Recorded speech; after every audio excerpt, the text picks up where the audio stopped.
पहलगाम हल्ल्यामध्ये पाकिस्तानाच लष्कर-ए-तोयबा ISI Pakistani लष्करानेच cut रचला।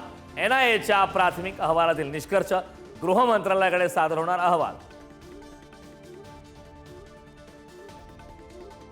सिंधू नदी पाणी वाटप करार रद्द केल्यास रक्ताचे पाठ वाहतील। पाकिस्तानचा माजी मंत्री बिलावल भुट्टो पुन्हा बरळला। पाकिस्तानकडून LOC वर सलग 8व्या दिवशी खुरापती सुरू। रात्री कुपवाडा, उरी आणि अखनूरसह 6 ठिकाणी अंदाधुंद गोळीबार। भारतीय जवानांकडून चोख प्रत्युत्तर।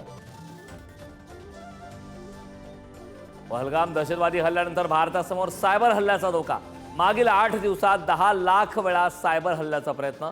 महाराष्ट्र सायबर सेलचा अहवाल। संरक्षण, बँकिंग, शिक्षण विभाग लक्ष। चुन चुन के मारेंगे, अमित शहांचा दहशतवाद्यांना इशारा। पहलगाम हल्ल्याचा बदला घेणार। दहशतवाद्यांनी लढाई जिंकली असं समजू नये, अमित शहांची तंबी।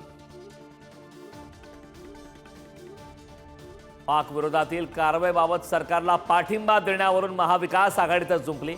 सरकारच्या प्रत्येक निर्णयाला आमचा पाठिंबा, शरद पवारांचं वक्तव्य। तर तुम्ही मोदी सरकारच्या चुकांसोबत आहात का, संजय राऊतांचा सवाल।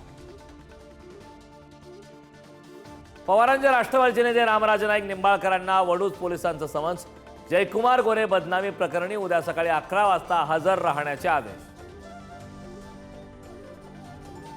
नाशकात हिट अँड रन, मध्यरुंद पिकअप चालकाची दुचाकीला जोरदार धडक। 23 वर्षीय जयश्री सोनवणेचा मृत्यू। आरोपी चालक पोलिसांच्या ताब्यात।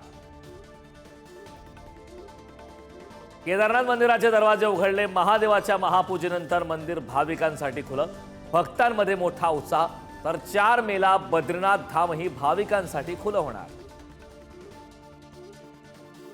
F2 वाघिणीची 5 बछड्यांसह तलावाच्या पाण्यात मजामस्ती। नागपूरच्या उमरेड करहांडला अभयारण्यातील व्हिडिओ तुफान व्हायरल।